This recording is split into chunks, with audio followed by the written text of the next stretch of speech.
I grew up fascinated with food. With time, I learnt the importance of a healthy and holistic lifestyle. I still had a lot of questions about diet though, like which one was the best one? Keto, Atkins, paleo? Was there an optimal diet for your blood type? Could you really get a wheat belly? Amongst all my confusion, it was clear to me this was not my best life until I stumbled across a plant-based whole foods lifestyle. Suddenly, it all made sense. From preventing cancer, diabetes, and heart disease, feeling the most well and energetic I had ever felt in my entire life, helping the environment, and respecting other sentient beings on our beautiful planet. I decided to dig deeper with a little help from the experts and influencers. Can being plant-based really make you a game changer? Is this the most sustainable way of living? This is Plant Perspective. Well, hello there YouTube fam, and a very warm welcome to you on this episode of Plant Perspective. If you're not part of my YouTube family yet, well, you're very welcome to be. So go ahead and hit the subscribe button. And while you're at it, why not hit the bell sign too, so you can get regular notifications every time a new episode of Plant Perspective is out. Well, I am so honored to have join us for this episode, Dr. John Mcdougall. Best known for being robust in emphasizing the importance of a whole foods plant-based diet to help heal and reverse chronic disease, he is an incredible physician, speaker, and best-selling author. His books, The Starch Solution and the McDougall Weight Loss Program, are amongst the best-selling plant-based books in all of history. Together with his wonderful wife, Mary, a medically trained nurse and creator of thousands of delicious low-fat, oil-free vegan recipes, they are the co-founders of the McDougall Program and have helped heal thousands of patients from around the world of chronic disease and debilitating illnesses at the McDougall Health Medical Center and their partner locations around the globe.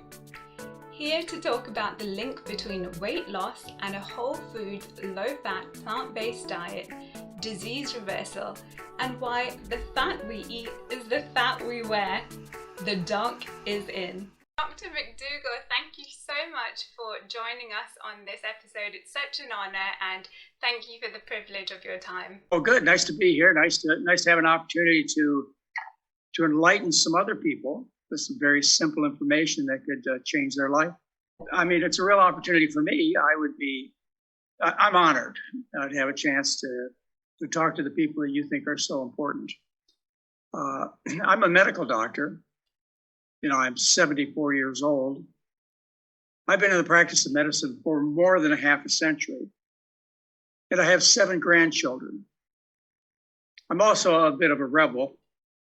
And I guess the problem I started out having when I was a young boy, and that is I was raised by parents who taught me the importance of truth.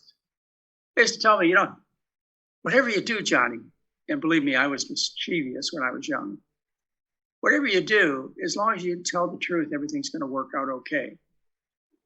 And I've lived that way for my entire, 70 plus years of believing the truth is important. But these days, of course, I doubt that seriously.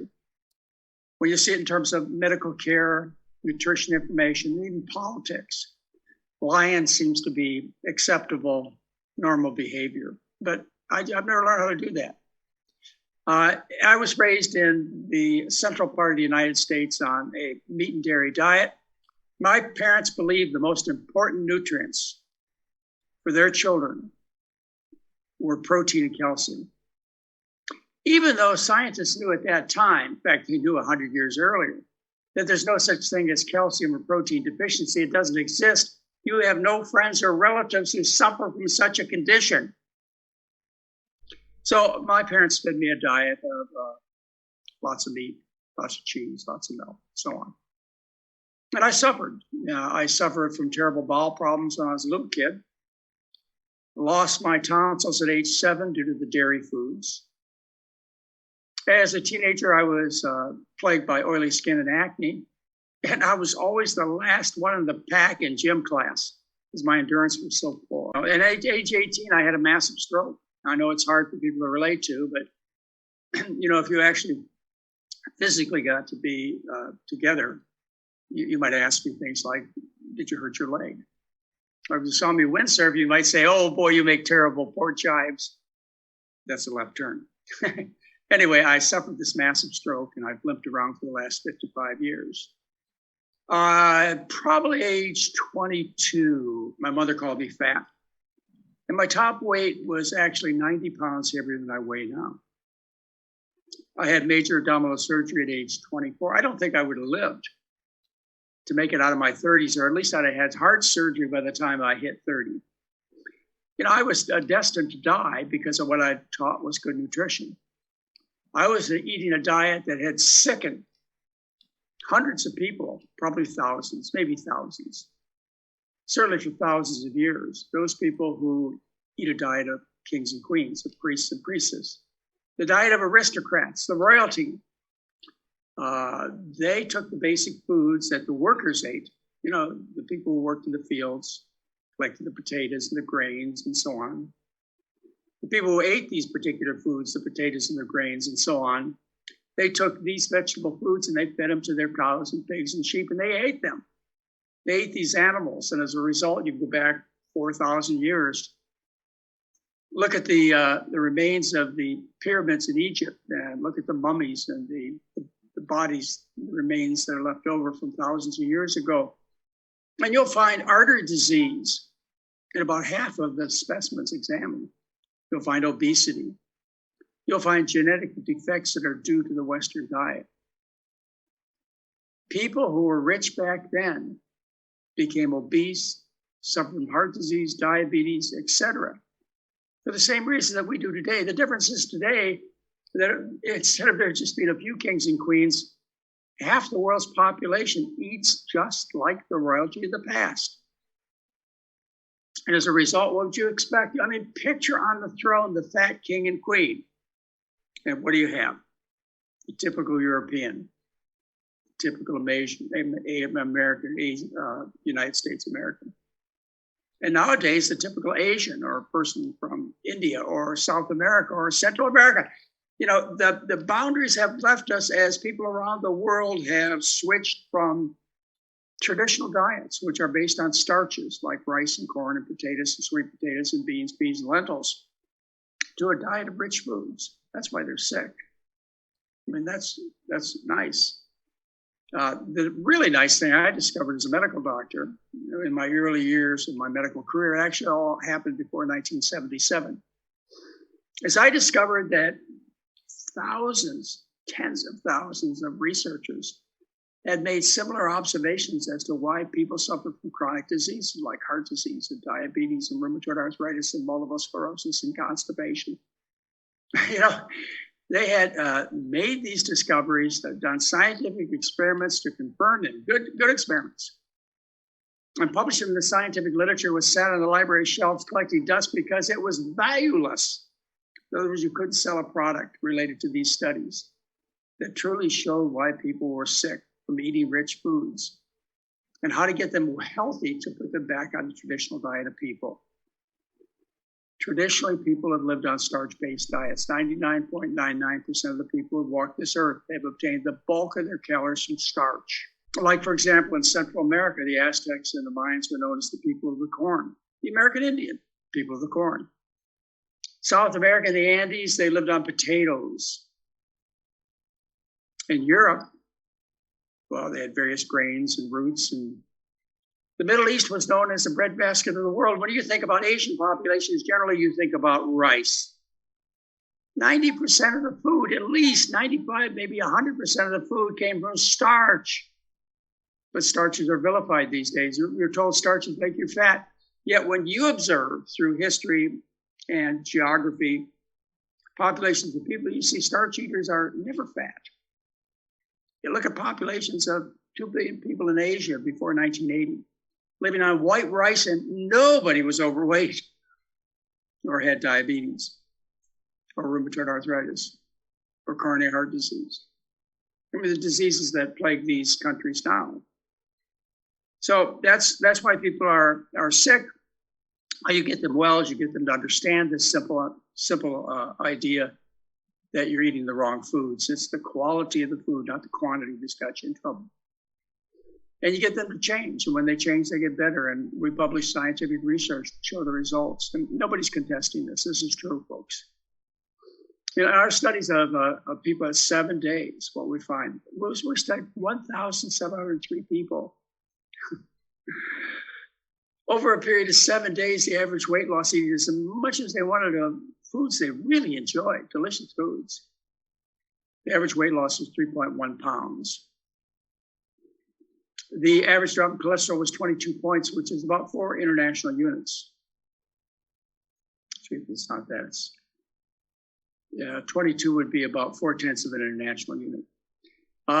They got off their medications nearly 90% of the time, especially the blood pressure and diabetic medications. They improved great health in just a short period of time. But we have data published on that.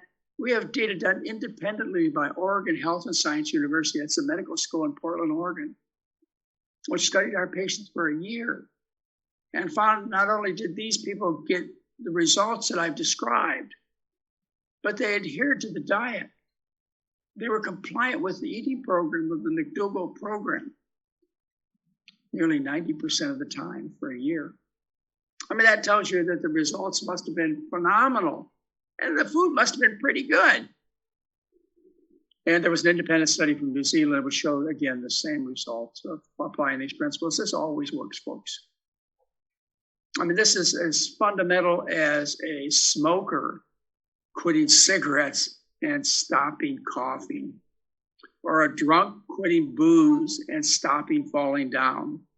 When you quit the rich foods, your body will respond, and it begins immediately by making you look great, returning your lost appearances, your lost health. I mean, things you once had when you were a youth, which you ate away. Anyway, as I say, the results are published in books that I've written, in scientific literature, and also I have a website called drmcdougall.com, which will give you pretty much everything I just told you for free. So that's kind of how I got into it. I had bad health. Early in my career, I was a sugar plantation doctor. I worked on the Big Island of Hawaii between 1973 and 1976, where I took care of 5,000 sugar plantation patients, my first generation who lived on rice. They were from the Philippines, Japan, China, and Korea. They were never overweight. They worked into their 90s. They raised families. They didn't visit the doctor. They were healthy. Their kids who learned the Western diet living in Hawaii, they became fatter and sicker. And by the time you got to the third generation of Filipinos, Japanese, Chinese, Koreans, they're just as fat and sick as any black or white population I'd studied around the world. It's got nothing to do with race. It has nothing to do with inheritance. It has everything to do with your environment, your food. And so once you change your food, you get well. Big deal, right? How much money can you make off that idea? Speaking of getting well, you and your wonderful wife, Mary, have really partnered in some incredible work together. Mary, of course, is a trained medical nurse, and we've got to shed some light on your very sweet love story, because if I've heard correctly, you actually met in the operation room. And yes, where she was assisting and you had your scrubs on, she had her mask, all you could see were her beautiful eyes and her wonderful way. And it was love at first sight for you, Dr. McDougall. Yeah, it was that kind of thing, you know? Yeah. It goes back to honesty. Fantastic. And one of the things they taught me about the mate I would pick someday in my life is I had to be honest. Yeah. You need lots of people. And you form opinions and emotional relationships with them. But honestly, do you want to be married to them the rest of your life? Well, I took that seriously, and I waited till that right person showed up. And the other thing my parents taught me was you must marry a happy person. because you'll never make her happy. Now, they weren't talking to me personally. They didn't think I was a miserable guy that was going to make her unhappy. It's just, you can't change people. By that time in life, when you're choosing a mate, it's too late. The basic principles have been laid down. Marry a happy person. Make all the difference for you. Very sound advice indeed. And of course, you have the original copyrights to that wonderful story of love at first sight through a mask. But I would imagine these past 18 months, that's been the story for a lot of folks, what with COVID regulations. Well, this last year and a half has been eye-opening for people. It's been tough. Yeah. A lot of people have suffered worldwide. But some good has come out of it. Absolutely. People have seen that they're capable of changing. We had to change overnight because of COVID-19. Transportation changed, shopping changed, eating habits changed. I mean, everything's changed overnight. We're capable as a species of making change if we want to, and if we were properly informed. The result was, as far as the environment, was the global warming gases decreased by about 10%, which is good. It at least showed us that we can do something about the environment. And the other thing is it changed medical practice. Prior to that, it was about 34 years, I ran residential programs where people would come from all over the world and visit me in California, and I would lock them up, put them in a wonderful jail called a resort. And we would teach them. Our medical doctors would take care of them, and we would teach them. And they had a great experience. But that meant a lot of expense for us and for the participants. Well, as of COVID-19, what we did is we changed to a telemedicine program. We were able to cut the cost by about a third. That might be about 2/3. It's about a third of what it used to be. The program used to cost $6,000 plus another $3,000 in transportation. And the program is about $3,000 now for better care. Our doctors now come into your home, whether you live in London or Shanghai or Tokyo, it doesn't make any difference. We come into your home and we help you with your medications and how to get off of them. Remember, we get people off drugs. Sick people take drugs. And our support people, they come into your home. Every morning you'll find a friendly, helpful person at your doorstep. That means in front of your computer, helping you with breakfast, to hearing about what your blood sugar is, your blood pressure, how the day went. It's amazing how much we've been able to add that personal touch, even though we're communicating via the internet. What a world we live in. You would think that if somebody told the truth, change would happen overnight. It just doesn't happen. But if you add a little money in there, it happens. I think people need to realize this, is that, there's no conspiracy out there. This is not people trying to hurt you and your family or destroy the planet. It's just greed. It's just people wanting to make money, which is personal, but it's certainly short-sighted when it comes to their long-term health as well as the future of our children and grandchildren. Very short-sighted.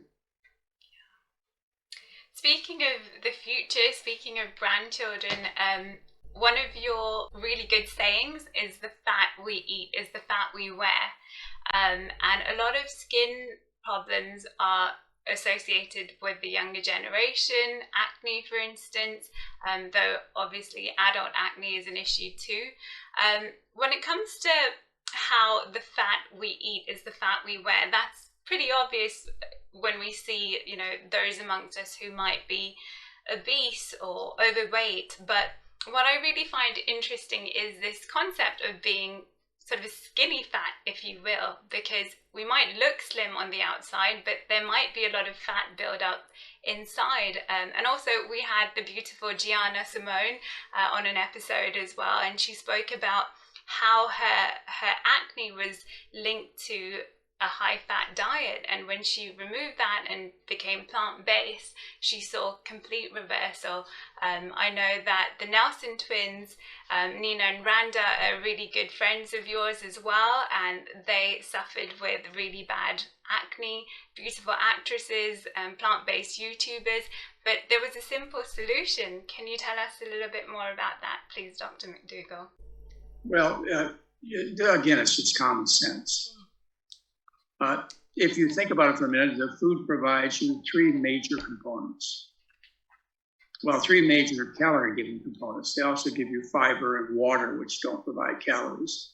But the three major calorie-giving components are carbohydrate, in other words, sugar, which is the primary way that the body obtains energy. It's the primary way that the body functions is through glycolysis, the burning of glucose. The other potential calorie-giving nutrient is protein. Protein is dumped out of the body. It's not stored. It'd be stored in the muscles. You'd all look like bodybuilders, but we're stored. It's dumped out of the body through the liver and the kidneys with some harm to the body done. But under desperate situations, the body can burn protein for calories.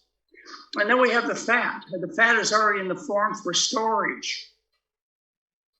In fact, it is so closely connected to the fat you eat that once you eat a fat, if some laboratory person was going to come around and biopsy that fat in your body, say on your buttocks, thigh, or abdomen, they know what kind of fat you like to eat. If you happen to like margarines and shortenings, you're going to be full of what we call trans fats upon biopsy. If you eat lots of cold water marine fish, you're going to be full of omega-3 fats, olive oil, monounsaturated fats. In other words, the fat you eat is the fat you wear. Why not? You eat this fat, which is potential energy for the day when no food's available. That's what it's there. It's the metabolic dollar to be stored when the planet is without food for you and your family. So we eat the fat, and what it does most efficiently is it's being stored. And most of it's stored under the skin. Some of it escapes through the skin, ends up on top of the skin, where it provides food for bacteria that grow pimples. And the way you solve this problem is you stop eating a high-fat diet. And that's most easily done by getting animal products. First two principles of food poisoning of the McDougall program. I only teach you simple things. Like, for example, if you're a tobacco addict, you only have to do one thing. That's give up cigarettes. If you're a drunk, you only have to do one thing. It's to quit the booze. And if you suffer from diseases of eating rich food, you only have to do one thing. That's to give up the rich foods. How do you identify them? Well, the most poisonous, the most toxic of the foods fall into two categories. One are any animal foods. Let's be frog legs, pig's ears, chicken's butts, whatever. Eating animal foods or secretions like milk and cheese. You stay away from that category of food, any animal foods. You stay away from all free oils. Those would be like corn oil, safflower oil, canola oil, flaxseed oil. The fat you eat is the fat you wear, and there's nothing more attractive about wearing vegetable fat as opposed to animal fat. It's all disgusting. So you stop eating the fat. The low-fat foods are things like starches, which are high in energy-giving carbohydrates. Starches like rice, corn, potatoes. That's what athletes eat to win. They live on high carbohydrate diets. Fruits and vegetables are low-fat too. And the healthy plant food category of high-fat foods, there are nuts and seeds and avocados and olives, and of course your vegetable margarines and your vegetable oils. If you want to lose weight, you got to stay away from these. The fat you eat is the fat you wear. So, like potatoes are 1% fat, rice is 5% fat, corn is about 8% fat. Whereas, meats are 30, 40, 50% fat. Your dairy can be 60, 70, 80% fat. Your vegetable oils are 100% fat. Fat you eat is the fat you wear. So the solution is a lot simpler than we think, really. Thank you for that, Dr. McDougall. And just lastly then, I would love to get your opinion. We spoke about the pandemic earlier on. I would really love to hear what you think about the COVID vaccine, because as we talk now, I haven't had mine, and here in Ireland, we're still waiting for my age demographic to be rolled out. That could change by the time this video gets released, but for now, in this interview, when we're talking, that hasn't come around. And the more I wait, the more questions I have. I've had friends who have had the vaccine. They've had Pfizer, AstraZeneca, and after the second vaccine, they feel really poorly. For one, I've had the flu vaccine once in my life, and that was the time, 2 months after that, I had the worst flu ever in my life. And of course, when it comes to viruses, the strains, they're always evolving. So now we've got like the Delta strain, we've also got like the Brazilian strain. So who knows what other strains will evolve and which one am I being vaccinated for? So I know it's essential for travel, but strictly on a health basis, what's your take on this, Dr. McDougall? The original problem goes back to planetary health. The reason that we're having these epidemics is because we have an overcrowded planet, overcrowded with people, overcrowded with animals in farming conditions, and an overheated planet, which allows these microbes to grow easily beyond their previous environments. So they're heading north and south, attacking the populations. And COVID-19 is just one virus in a series that's going to affect us. So the idea that vaccines are going to solve the problem, I don't think is true, because there's going to be a whole bunch of covariants, and we'll need new vaccines, we'll need boosters, etc. But it's a temporary solution. Mary and I have both received the Johnson & Johnson vaccine. Why? Well, we spent 18 months without holding our grandchildren. At least gave us a little peace of mind. And at least temporarily, we'll be a little safer interacting with other people. But to think this is a long-time solution is wrong. You need to be practicing public health measures, such as wearing a mask, washing your hands, social distancing as far as you can keep from other people as possible. I know that's not pleasant. And also eating well. It was discovered in China in 2019, before the virus escaped to Europe or the United States. It was discovered that most people got either asymptomatic disease or mild disease.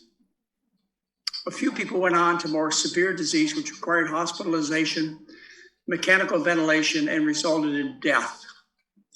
Before the virus left China, researchers, scientists, medical doctors knew that only people who had comorbid conditions progressed on to the more serious phases of this disease. Comorbid conditions, obesity, type 2 diabetes, high blood pressure, the same diseases caused by rich foods. So in other words, you really have two principles that are solid, basic, free to do. Social distancing, public health measures, and getting yourself as healthy as possible for this virus and the next one. And then, temporarily here or there, you may want to take advantages of other methods, like treatments if you get sick, or hopefully effective vaccines. I don't know. As I say, I think we're looking at a temporary solution at best. I certainly encourage people to take advantage of what's available. As I say, Mary and I have both gotten the Johnson & Johnson vaccine, as has all our family. You don't want to throw the baby out with the wash water. True, flu vaccines have been highly ineffective. But other vaccines, like for polio and smallpox and diphtheria and tetanus, these have changed the incidence of disease in the world. Just like better nutrition and sanitation improvements have changed the health of people around the world, so has vaccination. Don't throw the baby out with the wash waters, ladies and gentlemen. Perfect. Very sound advice. Thank you so much for that. Brilliant. Well, it's been a real privilege to have you share your wonderful wisdom and knowledge with us. Guys, make sure you check out Dr. McDougall's website and his YouTube channel. I leave a link to all of that in the video description below.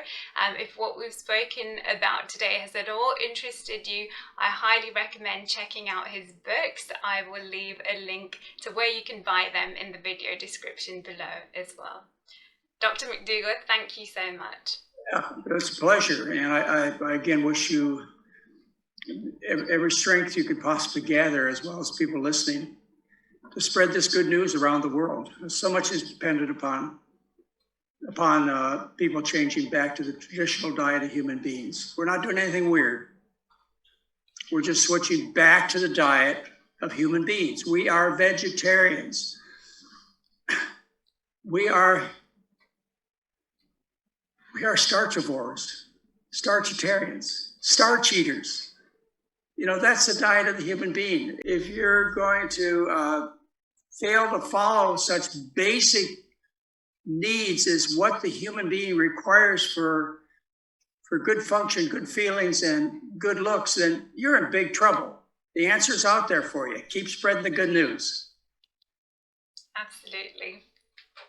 Thank you so much again, Dr. McDougall, and keep shining that light. Keep speaking the truth. All right. Good to talk to you. Thank you.